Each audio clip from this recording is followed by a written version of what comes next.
All right, so in the last video, I talked about how to make a template for tube notching, like you see in these images here. I talked about one way to do it is to print out this function and then tape this piece of paper around the tube, and that gives you a cut guide. But we ended up doing some 3D printing on the last part of that video, and that's for two tubes intersecting each other. But in this video, I'm going to talk about when you have not just one tube and two tubes here. So we made a template for this one here. But now we need to make a cut template for this one because of the complexity of this shape. So not only is this tube basically acting like a tool to cut through there, but this one is also cutting into it a bit right there as well. So keep in mind, we already have this tube and this tube in place, and I got to figure out how to shape the end of this so it fits in perfectly at that angle. So I don't really know the best way to start, so I'm just going to start. So we saw in the last video here where I went through the process and came up with this. So the way that I did that was I went new and then standard English units, and we start with a two-dimensional sketch. Usually on this plane here. You know what? Actually, I'm going to go on this plane, and maybe you'll see why in a moment. And the diameter of the circle that we have is 1 inch plus a little bit of offset, 0.4 millimeters, to allow for the 3D print to slide around the metal tube. Okay, so then we have that, and instead of extruding and making this a thick wall, what we did instead was we extruded the surface rather than the solid. So we clicked here at Autodesk Inventor, and I probably need to make this a couple inches long like this. And then you notice it's translucent. So you right click over here and say, make it visible. So what this is going to do is represent in the roll cage, let me get back over to the weldments. It's going to represent this one right here. In fact, maybe I can go ahead and paint it orange or something like that, but it's going to represent this one. And then we have another tube coming in this direction. And so we'll call this axis here the z-axis, which I chose for my other drawing. And I'll have this one come in on the, let's see, what plane is that going to be? XZ plane. And then the most complicated one is going to come in here. And this is really the one we want. Okay, like I said, I'm not really sure where I'm going with this. You kind of have to just work your way through it. Now, first of all, did I get along the z-axis? No, I did not. So maybe I'll just start again because I want to make it look like this here, where I have a tube along the z-axis. So let me start over on that part. Like I said, you have to kind of just play around with this, come up with a good plan. And once you get into the two-dimensional sketch, you're going to see which way the z-axis is, and it's this way here. So we want to draw against this wall instead.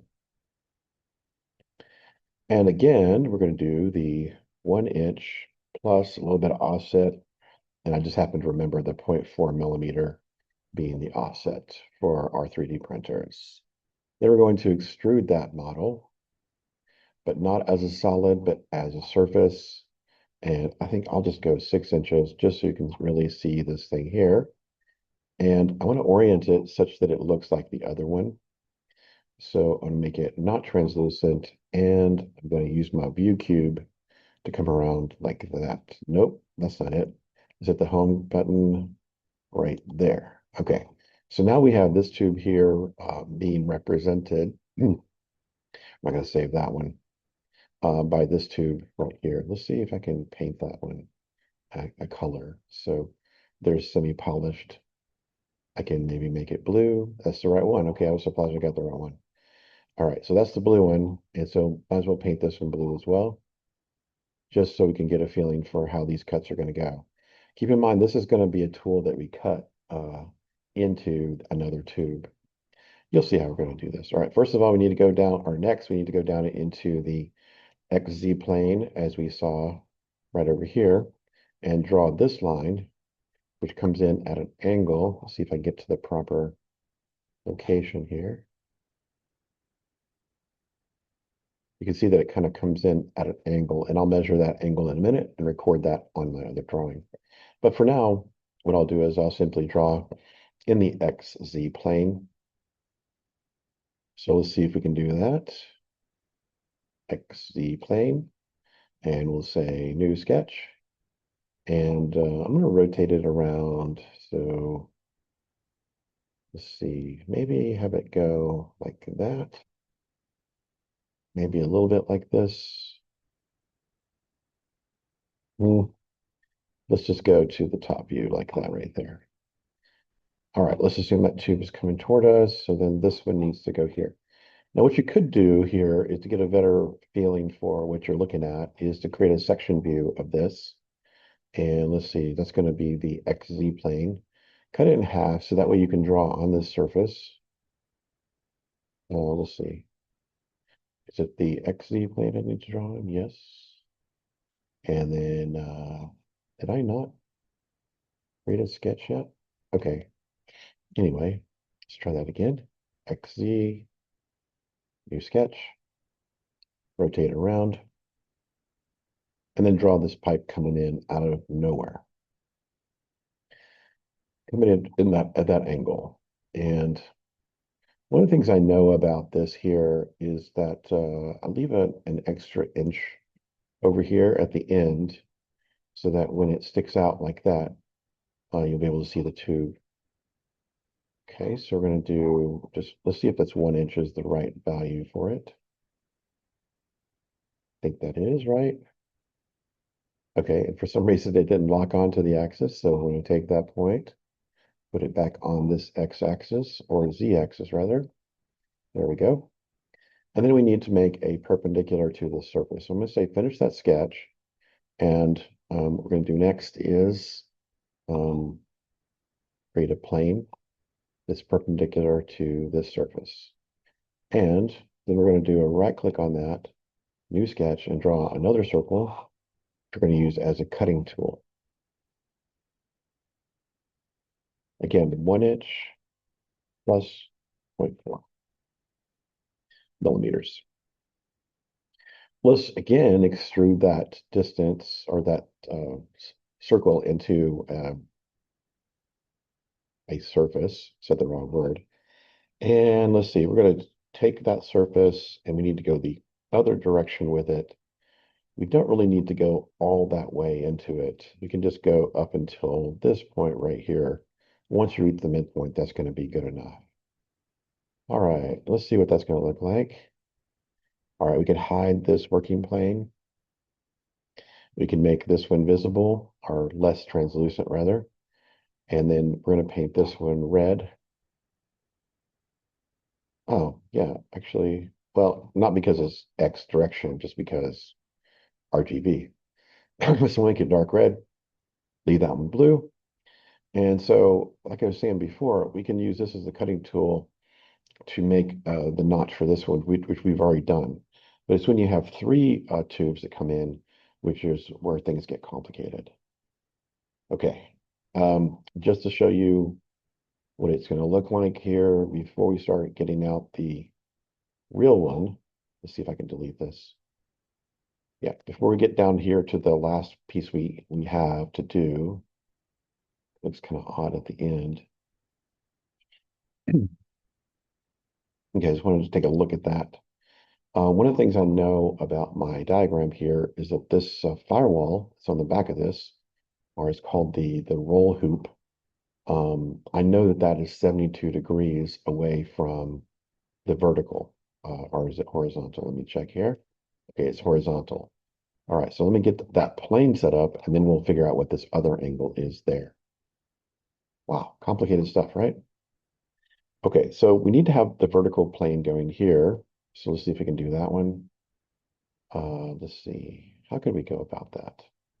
What if we, let's see, what if I draw on this surface down here? Let's see, let me think about it.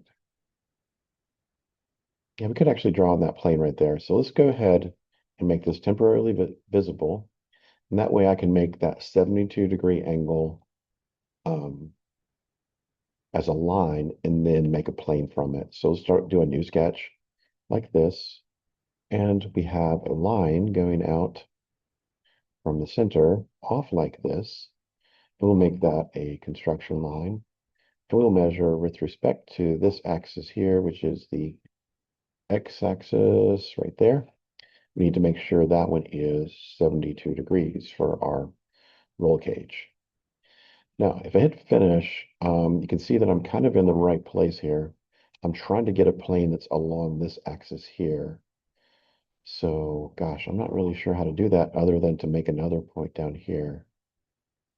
Um, let's just see if we can do this. So what if we hide this plane temporarily and we say, let's make a new plane that is defined by, let's see, plane is defined by that line. And can we say, oh, wait, yeah, and this line. Okay, so we'd actually found it. Okay, so we found it defined by two lines. Perfect. Okay, so then if you go like this and then go back around over here, I'm going to go ahead and right click on this and say set current view as the home view. So that way I'm always coming back to this one here.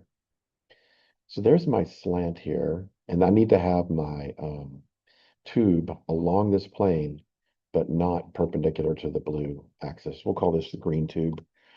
And so the green tube we're talking about now is not this one. Let's see what color this one is here. I think we said dark red, right? And then the third one right here, let's make that one green,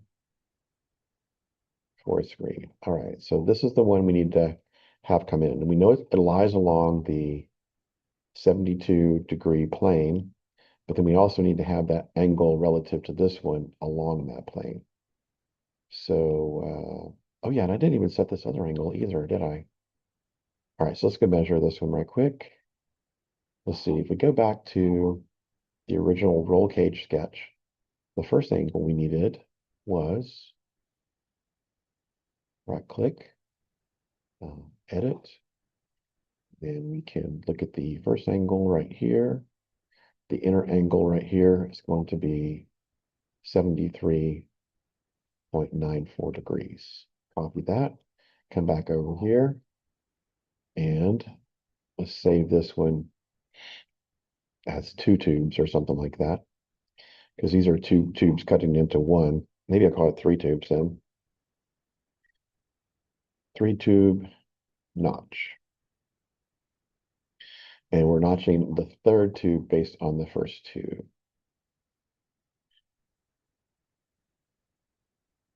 All right, so we got that one there. Let's draw on the appropriate surface. Looks like it's lost the home position. Okay, I thought I set this one already. Set view as there. Okay, now let's see what we're going to do next here. We're going to draw on this plane, new sketch, and we know that it's going to be at some angle relative to this one. So let's see. We want it to be along this axis, but we also will need to have it be right in there as well. So let's see how we could pull this off here. I think it's going to be right there at that one, and then going up in this direction. And to prove that to you, what I can do is maybe do a view and a quarter section view, and let's select this plane that we just made for that. So we can look inside. Oh, I forget to hit the green check mark. Let me try again. So view, half section view, this shape, green check mark. So you can see part of this one is extended in there. And so we want all three axes to line up. This is the axis of the red one. This is the axis of the blue one. And then we have the green one coming in right here. So I made them all coincidence just by clicking at that point. All right, so then we need to figure out what this angle is next. So we're going to go back over here to this view, and we're going to measure the angle between this one and that one. And it says the constraint already exists. Maybe I did something wrong on that one. Let me see what I'm doing here. I don't think I've already measured that angle. I know it's going to be a driven, or I feel pretty confident that it's going to be a driven, but it's not letting me select that. surface there. It's not letting me select that line, in fact. I wonder why not.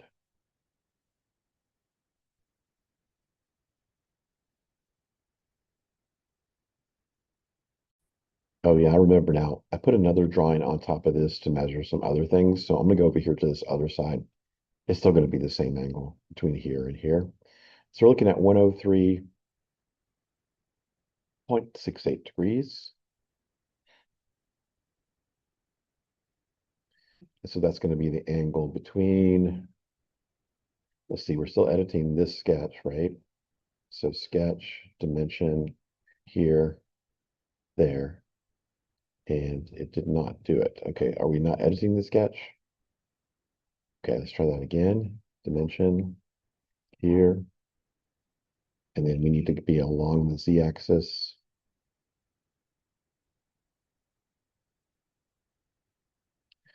Look at that, I got really close. 103.43, but it's actually 68, so it's just complete luck on that one, I just have to say.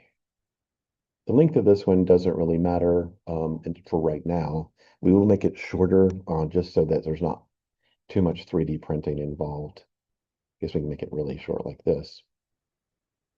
All right, now it's time to make another plane. So we're going to hide this working plane because we don't need this one for now. And we're going to make a new plane that is at the end of this one so that we can put yet another sketch on this and a circle.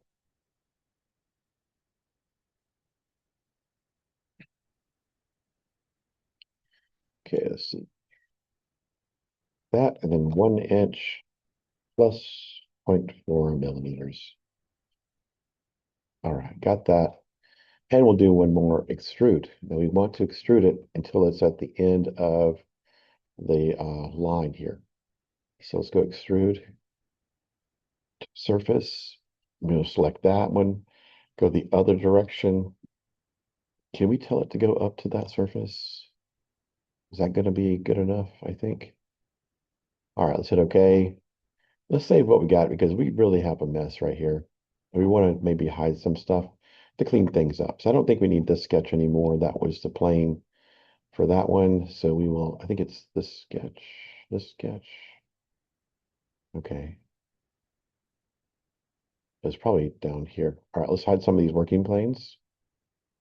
And let's make this one visible. So make it not translucent. We'll go up here and also select it and make it green like we were talking about before.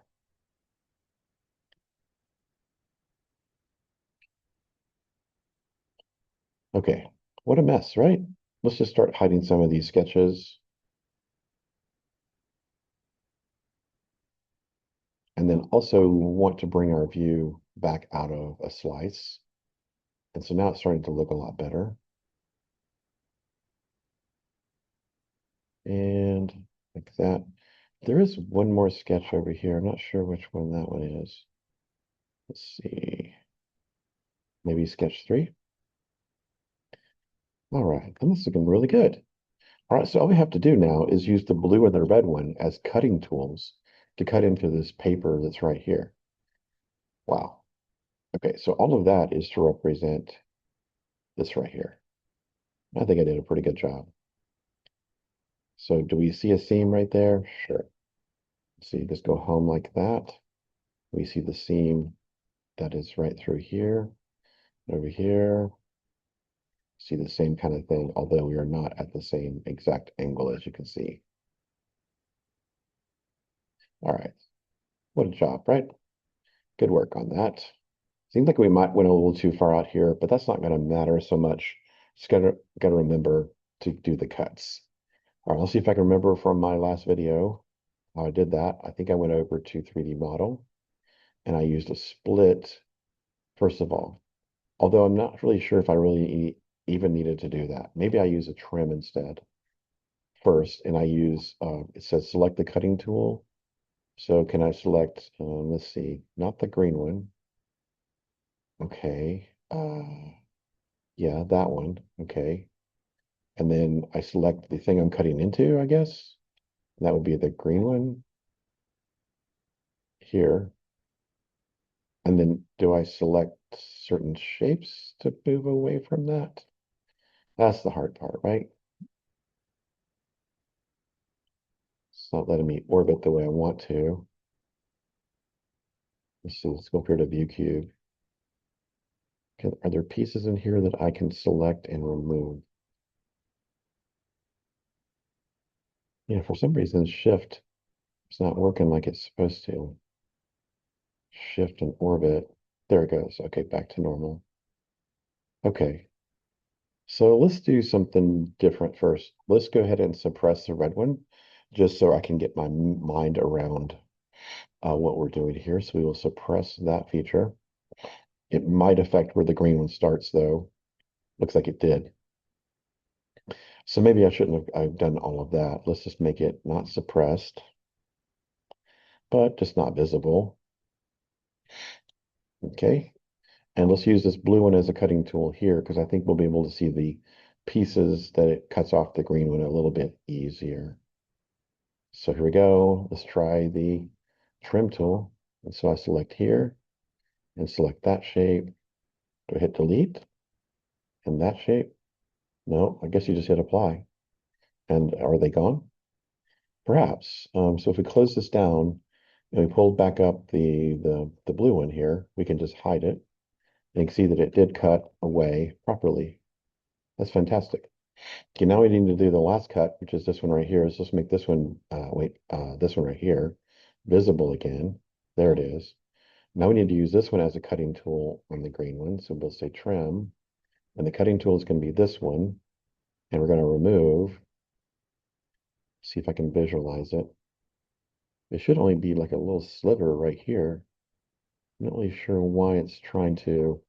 Yes, that's the only piece we want to cut right there. It better not pull that out.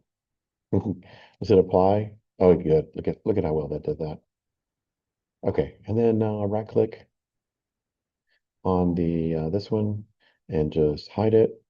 And look at that. We have our unusually um, an unusual shape here for putting as a template at the end of our tube for making these so that when you cut this green tube, it'll perfectly fit like a puzzle piece right in there. All right, so what are the final steps here? Let's see if we can hide some stuff we don't need again. Let's see. We don't need that. And I don't think we need this. And so I think the next thing we do is go to 3D model because this is infinitely thin. It's just a surface. We will say thicken and we select this shape. And we don't want to thicken toward the middle. We want to go outward. And 1 millimeter should be good enough for the wall thickness. And Bob's your uncle. Now, if you go like this, it's going to be upside down, of course. So we'll flip it over once we get to the 3D print bed. So are we ready to 3D print? Maybe. Let's go to environments, 3D print, save this as an STL. And I think we're calling this 3-tube notch. And we could change all of those angles and just, do this again now that we have it set up. It's just mentally working through all of those things. Now, this is not going to be connected to my printer. I'm going to go over here instead. You see where I printed this one. I'm going to go over here, make sure I'm still connected. And let's see, which one I was working on? This one right here. And you'll see that it'll come in weird. And, it's just at an odd angle like that, as we expect. But let's see if it can flatten this on its own. I mean, lay it down flat on its own by hitting auto. Look at that. What a beautiful thing. All right. The only thing that I feel like maybe is I cut it too long, right? In other words, it's going to take unnecessarily long to print that. If you just go a slice on this one here, that's like 20 minutes. Let's just say if we save a little time. And so how would I do that? Well, I'm going to go back over here to this one. And then at some point, I created an extrusion for this one. And so we look at I think, was it this working plane? Or was it this working plane? Okay, I think I see something right here. So let's edit this sketch right here. And you see how long that is right there? Let's just say go like that. We'll see if that just rolls everything forward. Okay. And of course, get these artifacts if you do stuff like that. That was not smart, I guess. I should have been more careful with that. So hit Control Z. And I think what happened is it pushed on through. Just let me just make sure that's what I think happened. No. Okay, finish. But I'm going to go back over here to the extrusion, edit the feature. Yeah, you see it went way too far. It should have only gone as far as the line is visible, but I can't see it. So what I'll do is I'll make it visible for a moment, right click, visible, and then right click, edit feature. And can we see the line right now? Yes, you can just bring it right back down to that dot, click OK, and you see that I made it too short. So then we edit this thing again. Let's see, where was that? I forgot which one it was. It's got to be the one that we just messed with. So edit, and then pull this out just a little bit. Roll those changes forward. You got something that's printable, perhaps in a short period of time. Right click, hide visibility just for fun. That is an unusual shape to print, but it works great in fitting puzzle pieces together. Wow. That is just weird looking, right? It's only because this creates some asymmetry right there. The rest of it would have been symmetric. So we'll go to 3D print, STL, and we'll overwrite what we just did.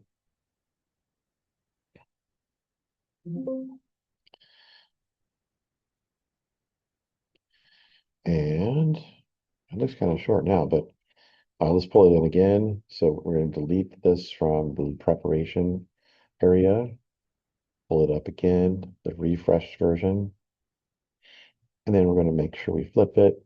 And it's still got enough material there that I can put this on the end of my tube and then use my marker to mark through here to make sure that my cutting tool follows these lines.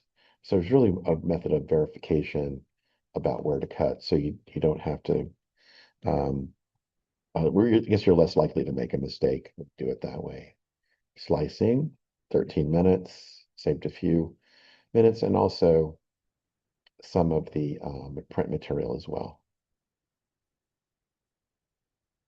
All right. I don't think my video is working on this camera or the 3D printer, so I'll just have to let you trust me that it's going to look like this on the way out. Okay, I hear the 3D printer warming up, and I think I'll try to show you what it looks like, although I don't think anybody's doing it quite this way. Um, you see this right here? I just noticed that. See, this is really cool right here. Not really sure what the slice is for. But the thing is that this only allows you to do one tube against another at these various angles, which is awesome. Look at all these other options he has here. And probably what you could do, oh, did he put the angle on there like I did? Look at that. That's fantastic. All right. Or she put that on there. Okay, so now I guess you could take one and then lay another one over the top of it to do the secondary cut, but I don't know. I like this since it's only going to cost how many cents is this going to cost here? 3 cents to make this piece right here. All right, I hope you enjoyed this video. I had fun making it, certainly. Have a good day. We'll see you in the next video.